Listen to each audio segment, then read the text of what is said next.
Alhamdulillah nahmaduhu wa nasta'inuhu wa nastaghfiruh wa na'udzu billahi min shururi anfusina wa min sayyiati a'malina.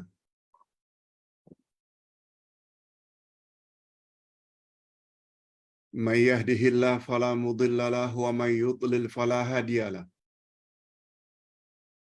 Asyhadu an la ilaha illallah wahdahu la syarika lahu wa asyhadu anna Muhammadan abduhu wa rasuluh la nabiyya ba'dah.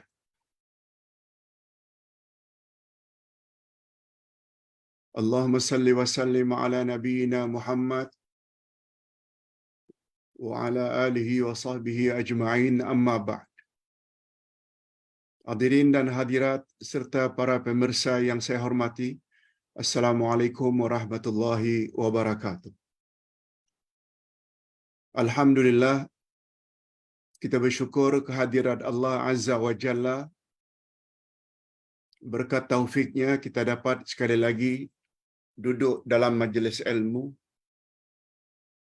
yang pernah disebut oleh Nabi sebagai taman-taman syurga di atas permukaan bumi.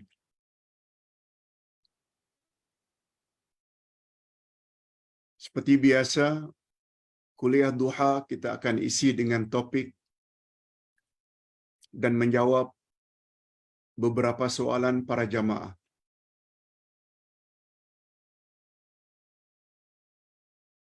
Topik yang akan kita bahas pada pagi ini adalah nama Allah Al-Mutakabbir.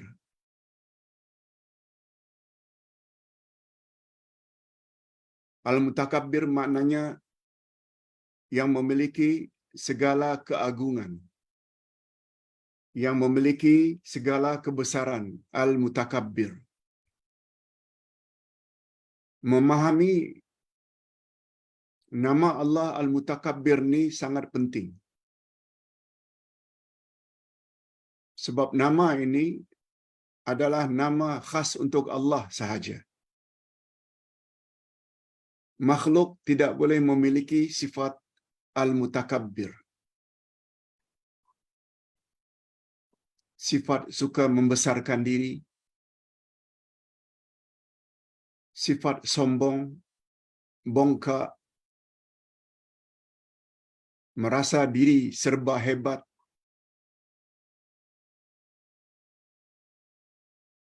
Bila ada sifat itu pada manusia,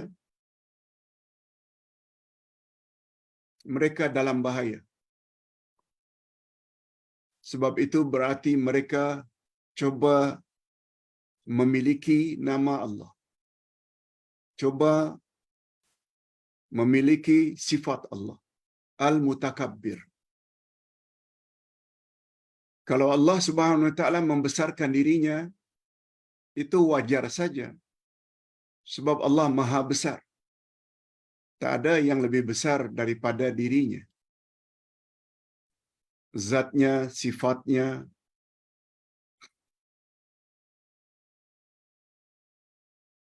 Allah Subhanahu wa taala berfirman dalam Al-Quran,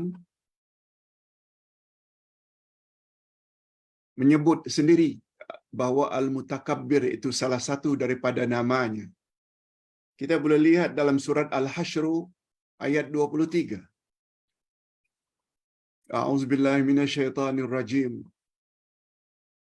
Huwallahu alladzi la ilaha illa huwal malikul quddusus salamul mu'min. Assalamul mu'minul muhaiminul azizul jabbarul mutakabbir. Subhanallahi amma yusyrikun. Dialah Allah yang tiada Tuhan yang berhak disembah melainkan Dia. Dialah Raja. Dialah Maha Suci. Dialah Maha Penyelamat. Dialah sumber keamanan. Dia yang memelihara. Dialah yang memiliki segala keagungan dan kebesaran. Al-Mutakabbir. Dialah yang memiliki segala keagungan atau kebesaran. Maha Suci Allah. dari apa yang mereka persekutukan.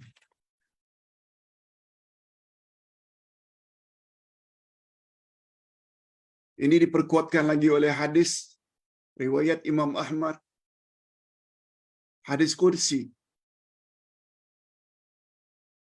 Allah Subhanahu wa taala berfirman, "Anal Jabbar, Anal Mutakabbir, Anal Malik, Anal Muta'al, yumajjidu nafsah." Aku yang maha berkuasa, Al-Jabbar. Aku maha sombong, maknanya maha sempurna, maha besar. Akulah raja, akulah yang maha tinggi. Allah memuji dirinya. Kalau Allah memuji dirinya, wajar-wajar saja. Sebab dia maha sempurna.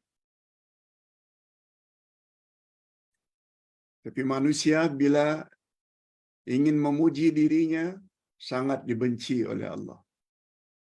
Itu bermakna dia coba memiliki sifat Allah. Jangankan banyak, sebesar zarrah saja. Manusia tidak boleh punya sifat takabur dalam hatinya. Rasulullah sallallahu alaihi wasallam bersabda dalam hadis sahih riwayat Imam Muslim, "La yadkhulul jannah man kana fi qalbihi dzarrah min kibr." Tidak akan masuk syurga orang yang apabila di dalam hatinya ada sifat takabur walau sebesar atom. Zarrah. Zarrah maknanya atom. Lebih kecil dari debu. Itu sebabnya bom atom, bahasa Arabnya kumbulah zarrah, yang Amerika jatuhkan di Jepun, Hiroshima, Nagasaki. Semua kita tahu sejarah itu. Kumbulah zarrah, bom atom. Manusia apabila punya sifat sombong, takabur, membesarkan diri, tak usah banyak. Sebesar zarrah saja. Dia jadi penghalang masuk syurga. Hadis sahih, riwayat Imam Muslim. Hadis itu boleh dilihat dalam buku ini. Muka surat 206.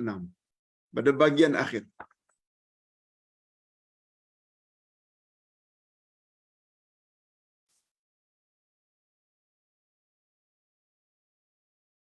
Disebabnya Nabi Muhammad sallallahu alaihi wasallam sangat-sangat melarang kita punya sifat sombong. Tak kiralah sombong karena ketinggian pangkat ke, sombong karena banyak harta ke, sombong karena gagah perkasa ke. Sebab kita kena tahu ketinggian pangkat, harta yang banyak, kegagahan badan, kehansoman atau kecantikan rupa. Semua itu pemberian Allah, bukan milik kita.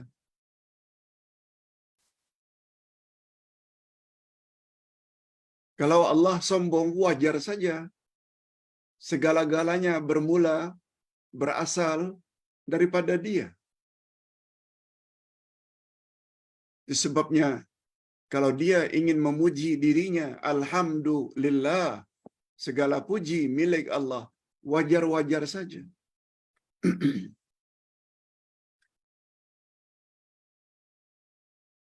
Nabi Muhammad sallallahu alaihi wasallam pernah melarang orang yang sombong.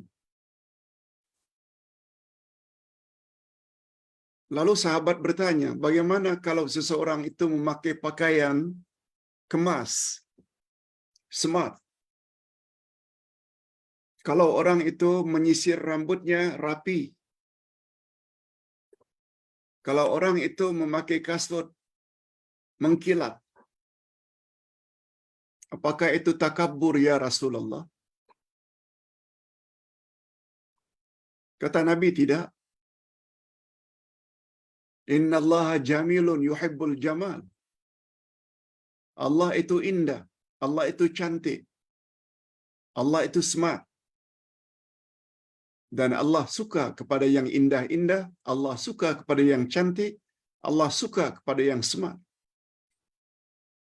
Wa innamal kibr, yang aku maksudkan takabur itu dua. Ingat selalu, daf'ul haq atau batrul haq, menolak kebenaran. Dan yang kedua, ihtiqarun nas, suka merendah-rendahkan manusia lain. Jangan ada dua sifat ini. Itu yang kata Nabi, takabur yang sebenarnya satu zarrah pun tak boleh ada dalam hatimu. Pertama sekali kata Nabi, menolak kebenaran. Baru yang kedua, merendah-rendahkan makhluk atau manusia lain. Suka Ustaz sebutkan di sini, biasanya dalam penggunaan istilah takabur, sombong, di kalangan manusia, terutama manusia Asia Tenggara, yang nama sombong itu merendahkan orang lain. Betul? Tapi itu adalah takabur nomor dua. Nomor satu, menolak kebenaran. Apa maksudnya Pak Ustaz? Semua kita tahu kebenaran segala yang datang dari Allah. Lihat ayat 147 Al-Baqarah. Al-haqqu min rabbik, fala takunanna minal mumtarin. Kebenaran itu, al-haq itu, segala yang datang dari Tuhanmu. Oleh sebab itu jangan kamu ragu-ragu lagi. Oleh sebab itu, bila kepada kita disampaikan ayat Quran, terjemahan tafsirannya yang tepat, kita tolak. Tolak kewajiban menutup aurat. Tolak kewajiban salat. Tolak larangan berzina, berjudi, minum arak. Tolak larangan durhaka pada mak bapa. Itulah dia sombong yang sebenar. Sebabnya kata Nabi, bukan orang yang memakai pakaian yang kemas. Bukan orang yang menyisir rambutnya dengan rapi. Bukan takabur orang yang memakai sepatu cantik dan mengkilat. Nah, sebab Allah itu cantik. Allah suka kepada yang cantik-cantik. Takabur pertama menolak kebenaran. Nah, berapa banyak dalam masyarakat Islam sendiri orang yang menolak ayat-ayat Quran, yang menyuruh ini, menyuruh ini, menyuruh ini, melarang ini, melarang ini. Itu dia takabur nomor satu. Golongan anti hadis, golongan liberal, golongan sister in Islam yang mempertikaikan tentang poligami, mempertikaikan tentang tutup aurat. Anda dalam bahaya kalau tidak segera tobat pada Allah. Sebab itu tertera dalam Al-Quran. Juga termasuk al-haq adalah segala yang datang dari Nabi secara sahih. Nabi maksum.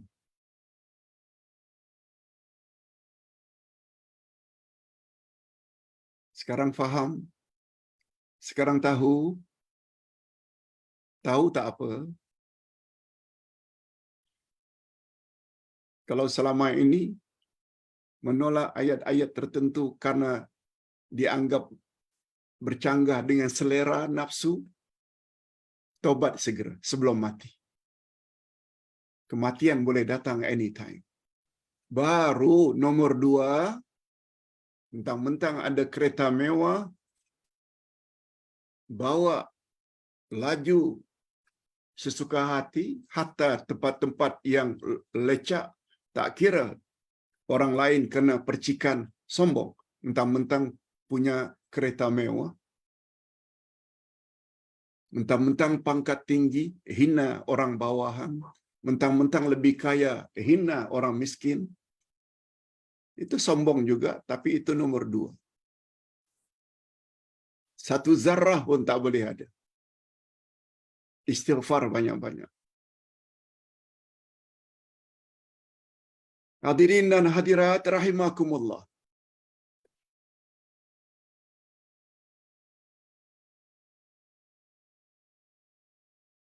Nama Allah Al-Mutakabbir mutlak, nama itu milik Allah sahaja. Nah, kalaulah sifat takabbur, sombong, membesarkan diri adalah sifat Allah khas, sifat makhluk mesti lawan daripada itu. Tawadhu, khusyuk, humble, merendah hati, merendah diri.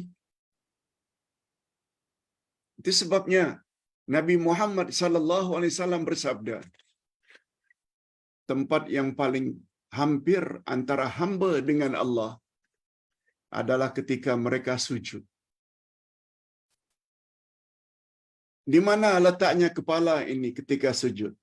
Bukankah sejajar dengan kaki yang bagi manusia paling bawah? Telapak kaki paling bawah bila manusia sedang berdiri. Nah, ketika sedang sujud, kepala yang paling atas selama ini kita letak sejajar dengan kaki.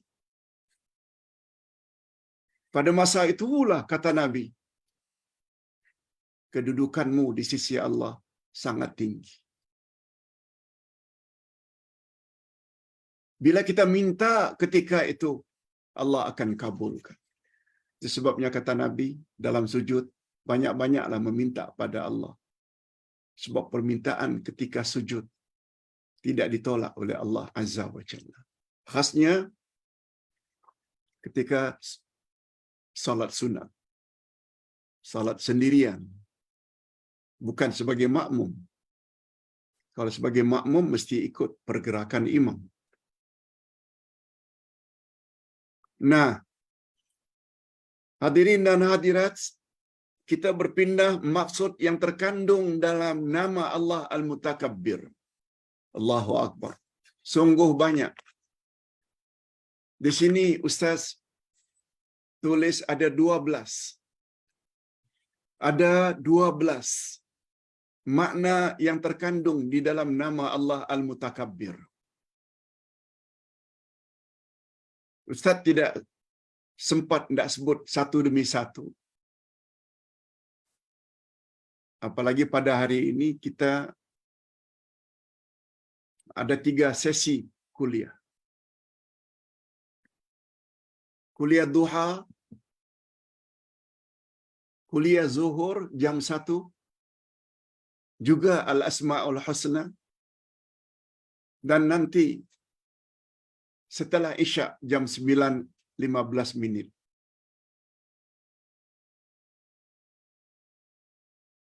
Ustaz terpaksa sebut secara ringkas saja kandungan nama Allah Al-Mutakabbir, apa yang terkandung di dalamnya.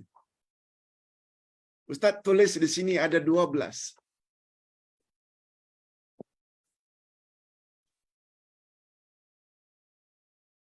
Itu gunanya kita punya buku ini.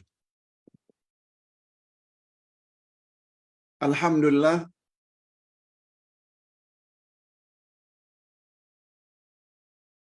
Tadi malam ada orang yang beli buku ini 30.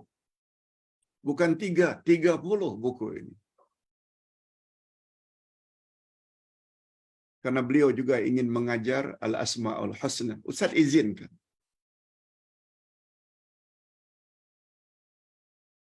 Karena tidak banyak orang yang menulis Al-Asma'ul Husna seluas yang Ustaz tulis. Berbalik. 12 kandungan dalam nama Allah Al-Mutakabbir. Yang pertama, Allah Maha Agung zatnya.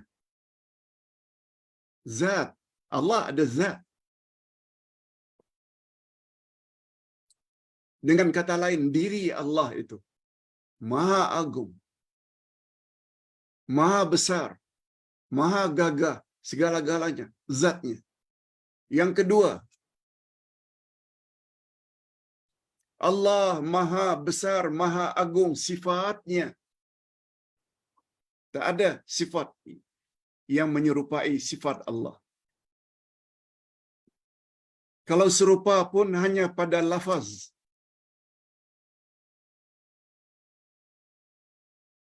Allah hidup, Ustaz hidup. Tapi makna hidup di sisi Allah tak sama dengan hidup di sisi Ustaz. Ustaz bermula dari tiada. Maknanya sebelumnya tiada, mati. Dan Ustaz pun tak lama lagi akan tiada, akan mati. Tapi hidup di sisi Allah tak bermula dan tidak berakhir. Itu yang dimaksudkan oleh ulama akidah. Sifat Allah, sifat makhluk boleh sama, tapi terbatas pada lafaznya. Allah berkata-kata, Ustaz berkata-kata. Allah mendengar, Ustaz mendengar. Allah melihat, Ustaz melihat. Adanya tambahan maha untuk Allah, itu bukan bahasa Arab. Itu bahasa Sanskrit. Kata orang seberang, bahasa Sanskerta. Bahasa Hindu lama. Buktinya ayatul kursi. Allahu la ilaha illa huwal hayyul qayyum. Al-hayyu, bukan mahal hayyu. Bukan mahal qayyum. Maha bukan bahasa Arab. Ketiga, yang terkandung di dalam nama Allah Al-Mutakabbir, bahwa Allah itu maha sempurna dari segala sudut.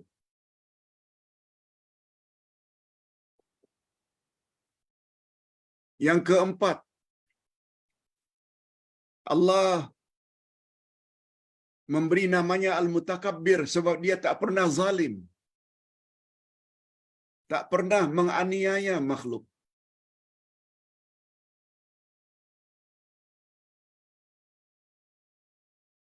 Yang terkandung juga di dalam nama Allah Al-Mutakabbir, dia takabbur kepada orang yang takabbur.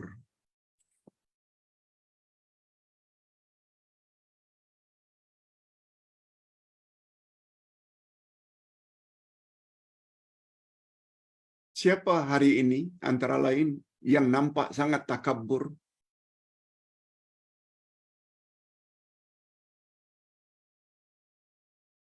Israel.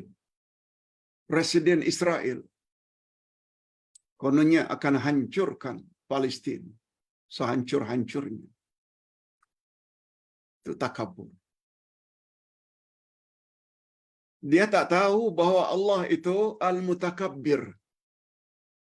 Allah Subhanahu wa taala akan balas takabur manusia dengan juga takabur dengan menurunkan bencana. Kita doa. Mudah-mudahan Allah Subhanahu wa taala balas kezaliman Yahudi di dunia lagi sebelum di akhirat.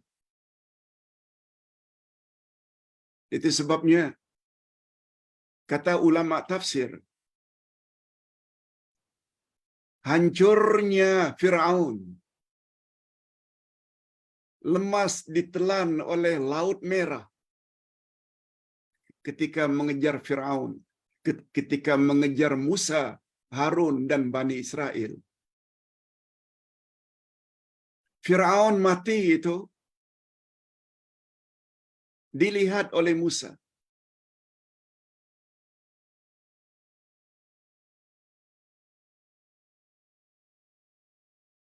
Sudahlah kebinasaan Firaun yang durhaka terhadap Rasulullah Musa.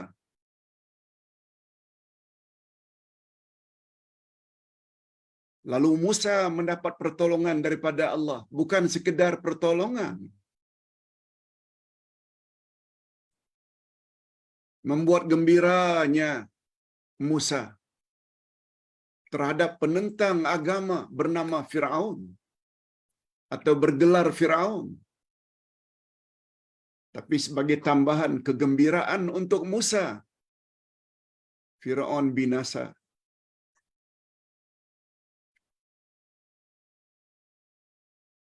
Musa sendiri lihat kebinasaan Firaun.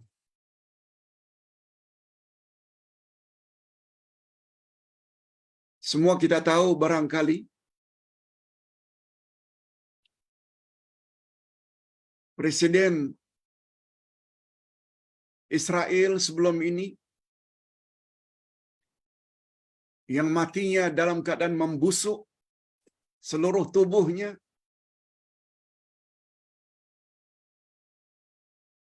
sebagaimana kita tahu sebelum itu lagi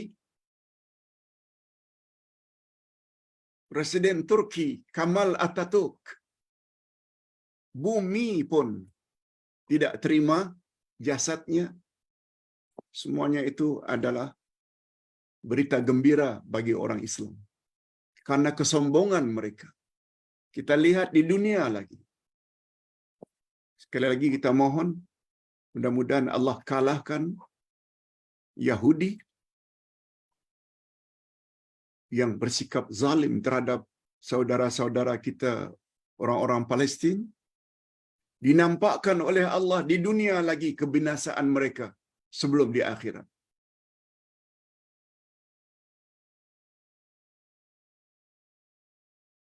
Rasulullah sallallahu alaihi wasallam pernah bersabda, siksaan Allah kepada umat akhir zaman Allah tidak perlakukan sebagaimana umat zaman dahulu. Umat-umat sebelum Nabi Muhammad yang Allah turunkan siksaan on the spot. Tapi umat akhir zaman tidak. Allah delay siksaan untuk mereka di akhirat nanti. Kecuali 2 dosa saja. Allah akan nampakkan dosa umat Nabi Muhammad di dunia lagi sebelum di akhirat. Apa dia 2 dosa itu? Bersikap zalim, dan yang kedua durhaka pada mak bapak. Oleh sebab itu jangan buat zalim. Hei para pembesar, terimalah kritikan rakyat, kritikan yang membina. Jangan anggap menang sendiri. Jangan anggap betul sendiri. Seolah-olah maksum seperti Rasul. Yang kedua, hei anak-anak yang durhaka, suka menyakiti hati ibu bapa, tobat segera. Sebab dosa ini Allah akan nampakkan di dunia lah sebelum di akhirat. Sama ada kita percaya kisah si Malim Kundang atau kisah si Tanggang, nampak di dunia lagi balasan Allah. Begitu juga mana-mana pemimpin yang zalim di atas muka bumi. Banyak contohnya. Di dunia lagi mereka sudah merana sebelum di akhirat. Oleh sebab itu apabila ada saudara mara, suami, kawan-kawan yang menjadi pemimpin, tolong beri nasihat. Jangan berbuat zalim. Sebab Allah Subhanahu wa taala hanya takabur kepada orang yang takabur kepadanya. Kandungan yang keenam, Allah SWT bersih dari segala kekurangan. Yang ketujuh, Allah mampu melakukan segala-galanya. Sebab cara Allah bekerja sebagaimana ayat second last dari surat Yasin, innama amruhu idza arada syai'an ay yaqula lahu kun fayakun. Allah apabila ingin mengadakan sesuatu, cukup mengatakan jadi, jadilah. Binasa kamu on the spot, ketika itu juga binasa.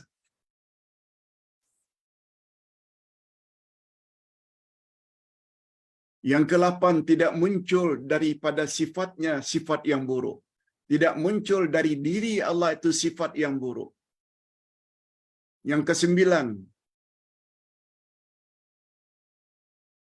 ketinggiannya menyeluruh. Ketinggian pada zatnya. Itu sebabnya jawaban yang tepat bila ditanya di mana Allah. Jawabnya yang tepat, Allah di langit. Sebab langit itu as-sama. Dalam bahasa kita maknanya tinggi.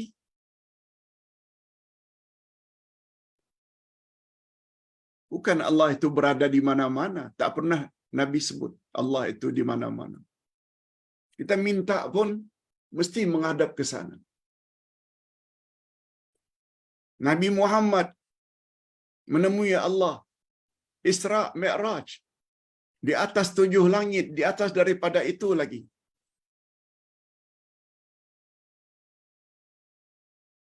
Isra Mi'raj, semua kita tahu.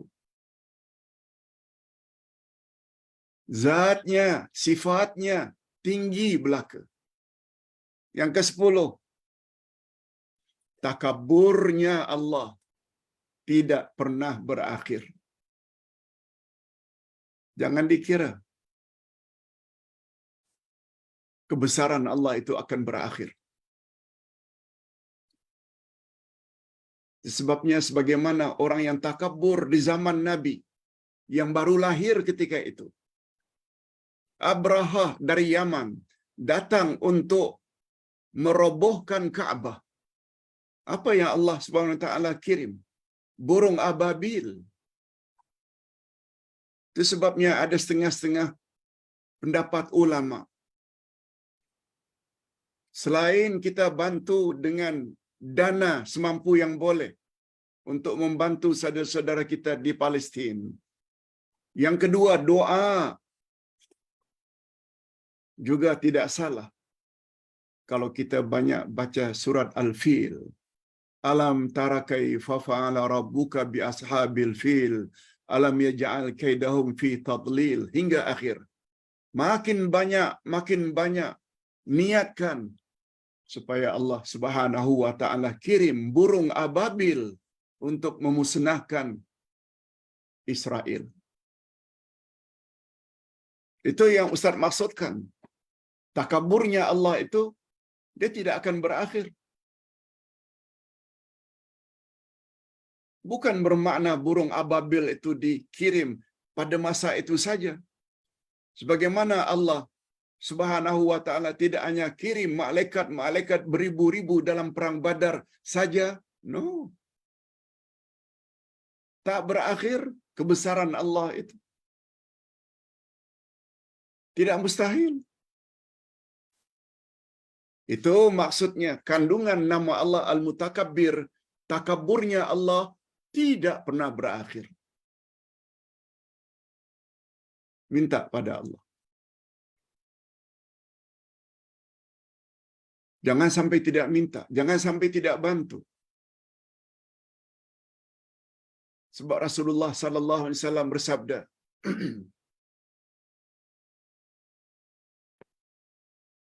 Wallahi la yu'min. Wallahi la yu'min. Wallahi la yu'min.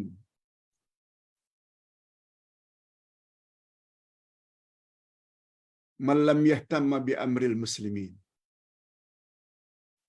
Demi Allah tidak beriman, demi Allah tidak beriman, demi Allah tidak beriman orang yang tidak ambil berat terhadap umat Islam di tempat yang lain.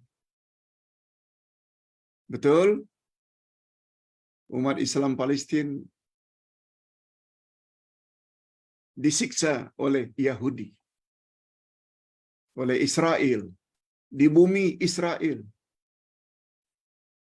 bukan di Malaysia. Lalu kita tidak ambil berat, doa pun tak mau. Nabi kata, kamu bukan orang Islam lagi. Sampai begitu pentingnya kita ambil berat terhadap nasib yang dialami oleh saudara mara kita seagama, tak kira di mana mereka berada. Allahu Akbar. Hadirin dan hadirat rahimakumullah. Yang ke-11, kebesaran Allah pada rububiyahnya. Dia Maha Pencipta. Pada uluhiyahnya, hanya Dia saja yang berhak dan layak disembah. Pada asma wa sifatnya, nama dan sifat-sifatnya mengatasi segala sifat yang ada pada makhluk.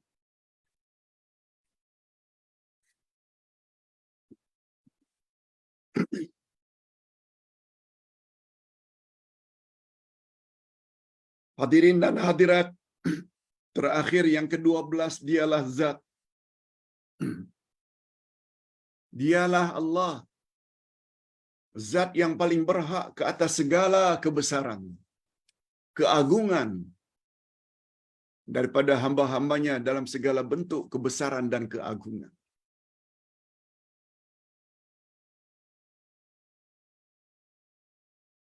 Itu kandungan 12 kandungan yang terdapat di dalam nama Allah Al-Mutakabbir.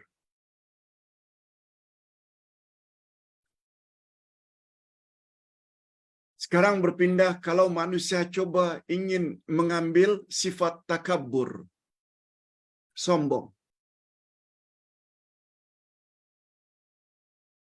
Boleh Ustaz jelaskan apa sebabnya? Sebabnya 2 saja. Sebab manusia ni sombong, takabur, 2 saja. Kalau disebut barangkali orang tersebut akan marah. Tapi kita sebut.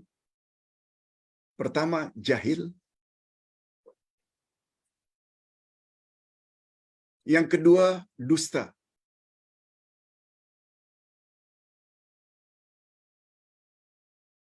Mengapa dia dikatakan jahil, Pak Ustaz? Dia ada PhD. Dia ada profesor. Menunjukkan dia itu pandai, pintar.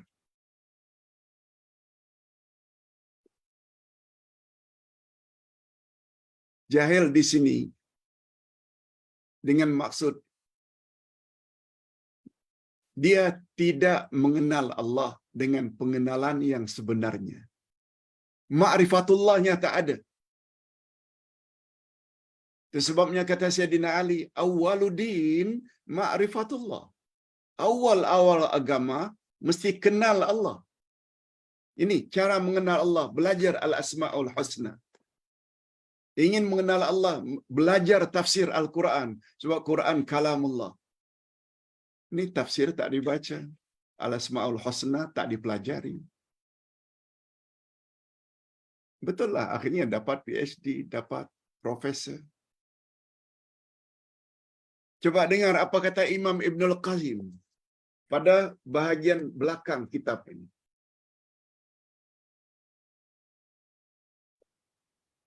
Barang siapa yang memiliki semua cabang ilmu, yang dia tidak tahu hanya al-asma'ul husna, yang dia tidak tahu, yang dia tidak kenal hanya Allah, ma'rifatullah. Knowledge tentang Allah dia tak tahu. Tapi knowledge yang lain-lain semua dia miliki. Kata Imam Ibnul Qayyim, orang yang mempunyai segala jenis ilmu tersebut, kalau dia tidak kenal Allah, macam dia tidak ada ilmu langsung walau sedikit. Itu sebabnya kata Sayyidina Ali, awwaluddin ma'rifatullah. Dia tak kenal Allah. Dia tak tahu ke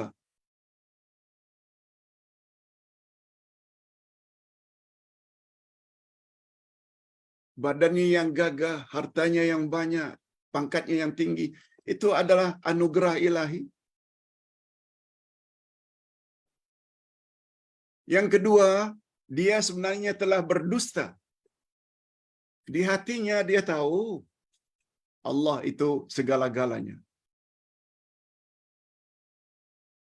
Lalu dia coba pula ingin memiliki sifat Allah. Kan maknanya dia telah berdusta terhadap dirinya sendiri. Ini dua penyebab manusia takabur. Pertama, jahil tentang Allah. Yang kedua, dia telah mendustakan dirinya sendiri.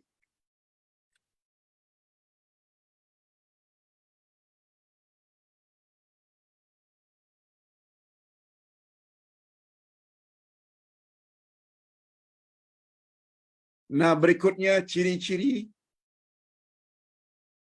sikap takabur jika wujud pada manusia. Hadirin dan hadirat serta para pemirsa yang saya hormati. Apa dia, Ustaz, tanda-tanda seseorang itu ada sifat takabur pada dirinya? Di sini Ustaz sebut 5 ciri-ciri itu. Kalau ada salah satu pada diri kita, maknanya kita termasuk orang takabur. Pertama, enggan beriman pada Allah. Tak mau percaya kepada Allah, bahwa dia saja yang berhak disembah. Alhamdulillah kita dah beriman. Ini memberi makna semua orang kafir itu adalah takabur.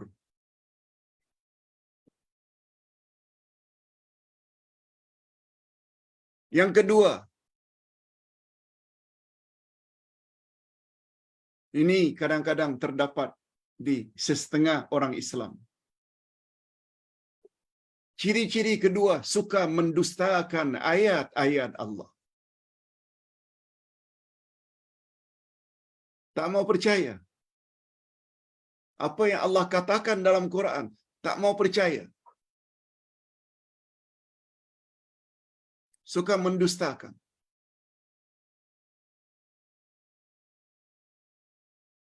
Yang ketiga, di antara ciri-ciri orang yang punya sifat takabur, suka melakukan dosa. Ini satu lagi. Suka melakukan dosa. Hadirin dan hadirat, semua poin-poin itu Ustaz sertakan dengan ayat Quran. Bukan Ustaz reka-reka sendiri. Cuma Ustaz tak sempat nak baca.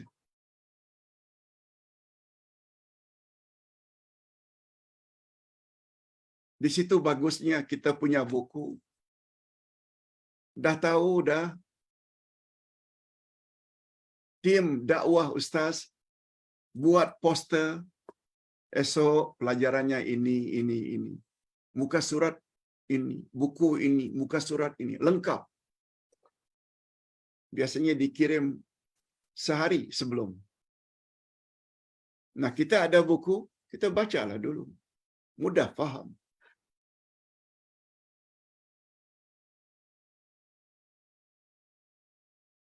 Ini kadang-kadang ada buku tapi tak baca. Kadang-kadang buku ada dijual tapi tak mau miliki. Macam mana tak jadi orang yang berilmu? Yang lain-lain dibeli. Padahal ilmu ini sangat menentukan kebahagiaan kita setelah mati. Bukan di dunia saja, jiwa akan tenang. Insya Allah kita juga akan tenang di dalam kubur, kita akan tenang di akhirat nanti. Itu sebabnya kata Nabi, siapa sungguh-sungguh pergi ke majlis ilmu, niscaya kami permudahkan baginya jalan ke syurga. Allahu Akbar. Ilmu. Terutama 3 ilmu. Ilmu tentang Allah, ilmu tentang Rasul, dan ilmu tentang selok-belok agama.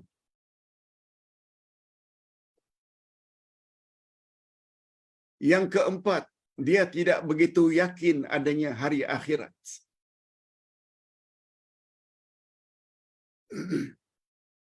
Kita umat Islam ini yakin sungguh adanya hari akhirat. Malah ia termasuk salah satu cabang rukun iman yang 6. Cuma Ustaz nak tambahkan sedikit yang Ustaz lupa sebut 2 hari yang lalu. Tentang kafir ahli kitab dengan kafir musyrikin. Berdasarkan ayat 1 surat Al-Bayyinah, lam yakunil ladzina kafaru min ahlil kitabi wal musyrikin. Yang lupa Ustaz sebut, kedua-duanya ahli kitab dan musyrikin adalah kafir. Cuma namanya satu kafir ahli kitab karena pernah dapat kitab dari langit, yaitu Yahudi dan Nasrani. Mereka kafir juga. Yang kedua musyrikin yang tidak ada rasul, tidak ada nabi, tidak ada kitab dari langit. Seperti penyembah berhala, penyembah api, penyembah patung, Hindu, Buddha, itu kafir musyrikin. Cuma yang Ustaz lupa nak beritahu, perbezaan 2 kafir tersebut. Kafir musyrikin Mekah, mereka tak percaya adanya hari akhirat. Bila mati, habis perkara. Beza dengan kafir ahli kitab, Yahudi dan Nasrani. Mereka percaya ada syurga, ada neraka.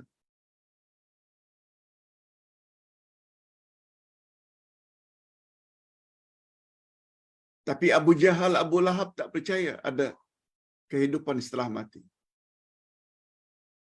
Habis mati, habis perkara. Tak.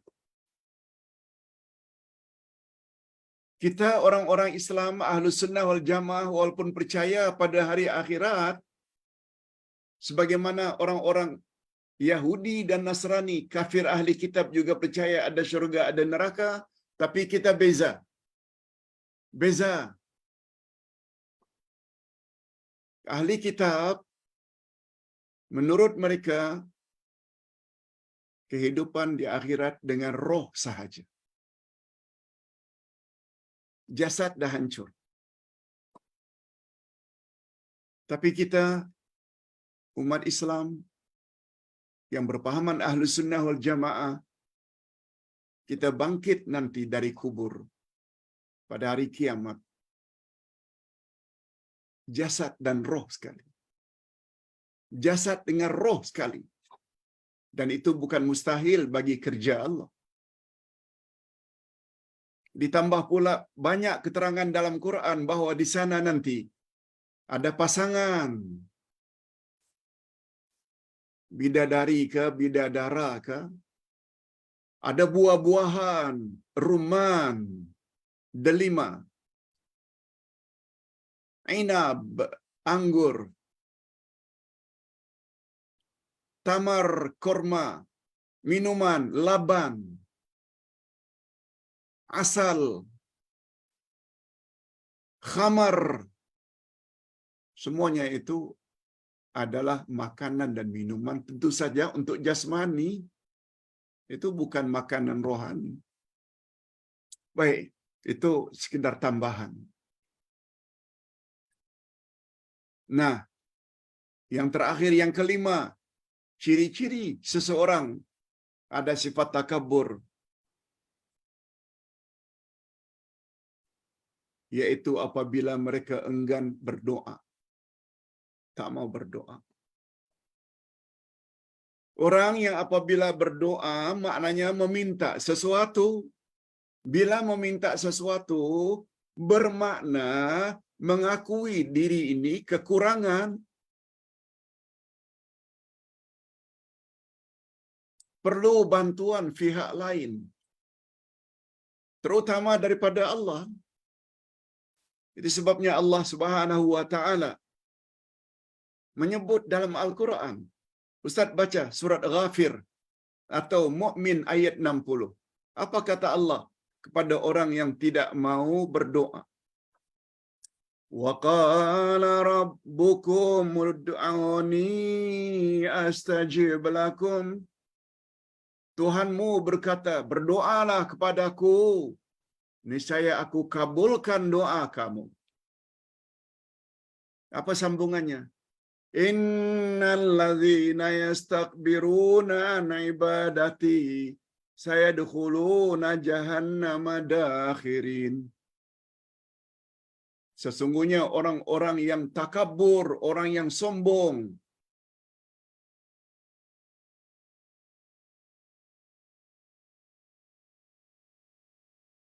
mereka enggan berdoa kepadaku. Orang yang sombong, yastakbiruna an ibadati. Mereka sombong, tak mau berdoa kepadaku. Mereka akan aku masukkan ke dalam neraka dalam keadaan hina. Mengapa dia tidak minta? Karena sombong. Itu sebabnya untuk menolong saudara-saudara kita di Palestin, minta pada Allah. Takabur Allah itu tidak berakhir. Allah boleh bantu berkat doa kita. Nah, hati-hati bila ada salah satu dari 5 sifat itu. Itu bermakna kita dah di dalam kategori orang yang sombong. Suka buat dosa, tak mau taubat, mempertikaikan ayat-ayat Allah, tak mau berdoa, tak yakin akan adanya hari akhirat.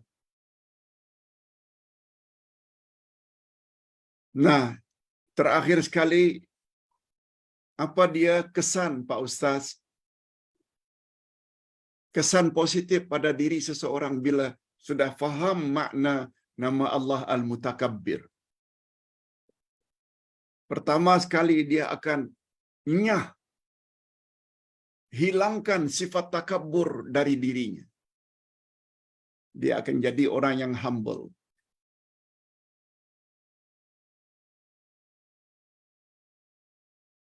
Itu sebabnya kalau ada pertanyaan dari jemaah yang Ustaz tidak ada ilmu tentang itu,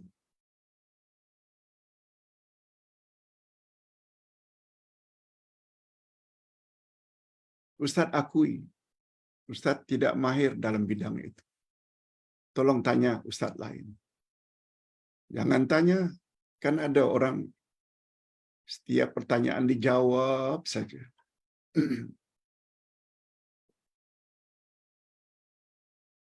Atau paling kurang Ustaz minta masa, kasih Ustaz masa sedikit. Agama ini bukan agama milik kita, dia agama milik Allah, milik Rasul. Referensi utamanya Quran dan Sunnah.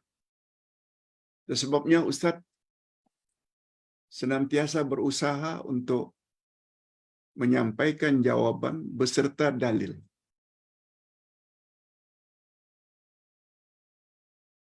Coba dengar nanti pertanyaan. Betul ke Pak Ustaz?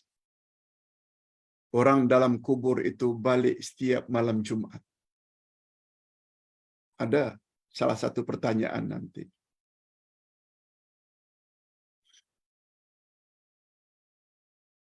Itu sebabnya kata Muhammad Ibnu Sirin, salah seorang tabi'in,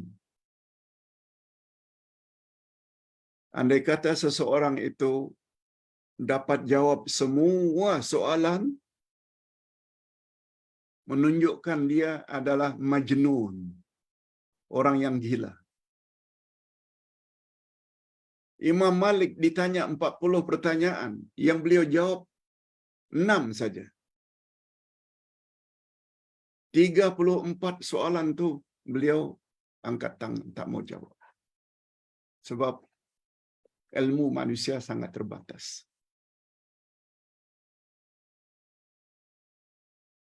Oleh sebab itu, kesan pertama, orang yang paham akan nama Allah Al-Mutakabbir, dia akan hilangkan sifat takabur.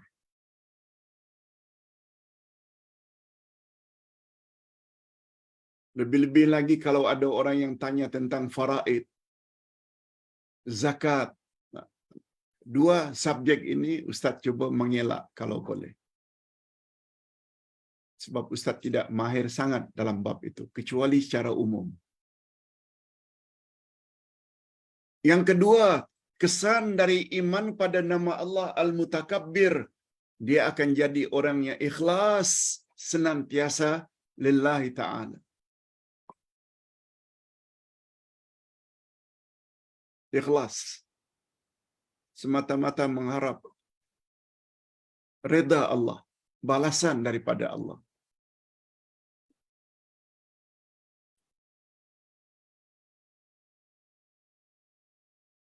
Hanya saja hadirin dan hadirat minta maaf kalau Ustaz sebutkan di sini.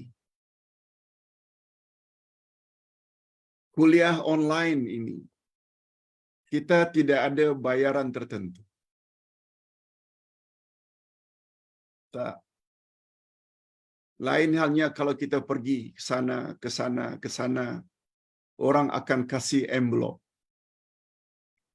Alhamdulillah kita terima. Tapi kuliah online ini, mengharap itu mengharaplah. Sebab kita manusia biasa, kita ada keluarga, kita ada anak cucu. Kita juga perlu ke hospital, sakit, perlu biaya. Dan lebih daripada itu, dana dakwah. Bukan untuk ustaz saja. Nah, ustaz ada tim. Ada 6 orang yang bantu ustaz. Yang buat poster, yang buat YouTube, yang buat ini, buat keringkasan. Semua mereka walaupun tidak minta, ustaz bagi hasil dari dana dakwah yang ibu-ibu dan bapa-bapa masukkan di dalam public bank. Malah daripada itu, kita ada pendakwah yang kita kirim ke penjara Kajang. Semuanya kita ambil dari dana dakwah. Terus terang saja akhir-akhir ini, dana dakwah sangat berkurang. Sehingga Ustaz terpaksa tidak bagi kepada tim, kecuali sangat sedikit. Kasihan juga. Kalau Ustaz tidak masalah sangatlah, sebab Ustaz ada kitab, melalui kitab adalah sedikit pulangan. Oleh sebab itu, untuk kelancaran dakwah ke penjara, untuk kelancaran dan gembira tim buat kerja dakwah bersama Ustaz, tolong beri sedikit bantuan untuk kelancaran dakwah.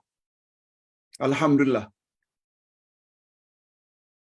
Ada Ustaz tahu yang setiap hari memberi sumbangan dalam bentuk kelancaran dakwah dalam jumlah-jumlah yang tertentu. Tapi belum mencukupi. Ustaz terpaksa sebut perkara ini sebab kalau itu berlangsung terus, bimbang dakwah kita akan berakhir. karena tidak ada yang bantu Ustaz dalam kelancaran dakwah. Dakwah ke penjara pun terpaksa kita hentikan. Padahal itu salah satu cara untuk mendapat ganjaran dakwah.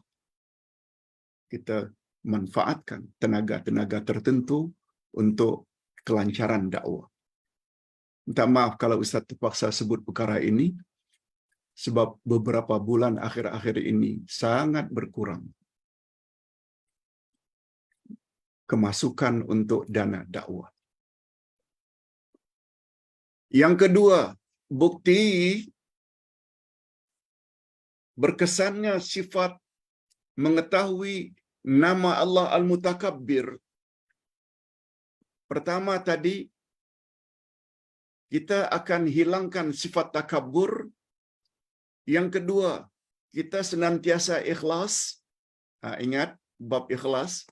Lillahi ta'ala. Tapi ingat, para pendakwah, ikhlas macam mana pun, mereka bukan malaikat. Tidak makan, tidak minum, tidak kawin. Bukan malaikat. Manusia biasa. Yang juga perlu kepada sokongan terhadap usaha mereka menyampaikan kebenaran. Siapa yang boleh tolong mereka kalau tidak para jamaah? Dan yang ketiga, terakhir, dia akan senantiasa membersihkan dirinya daripada sifat rububiyah.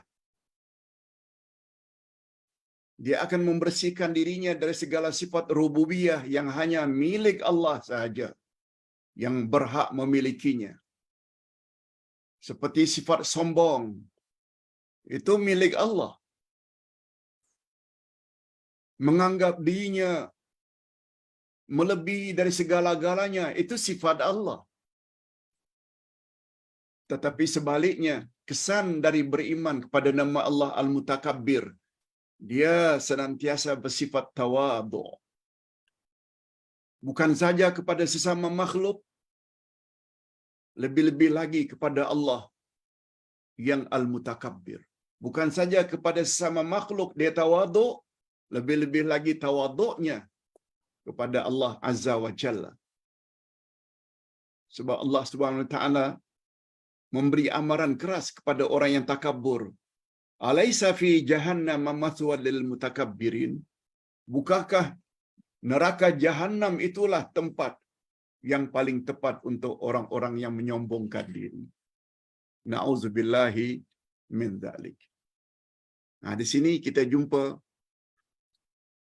kata-kata Rasul sallallahu alaihi wasallam, la yadkhulul jannah man kana fi qalbihi mithqala dzarratin min kibr. Tidak akan masuk syurga orang yang apabila di dalam dirinya ada sifat takabur walau sebesar atom. Na'udzubillahi min dzalik.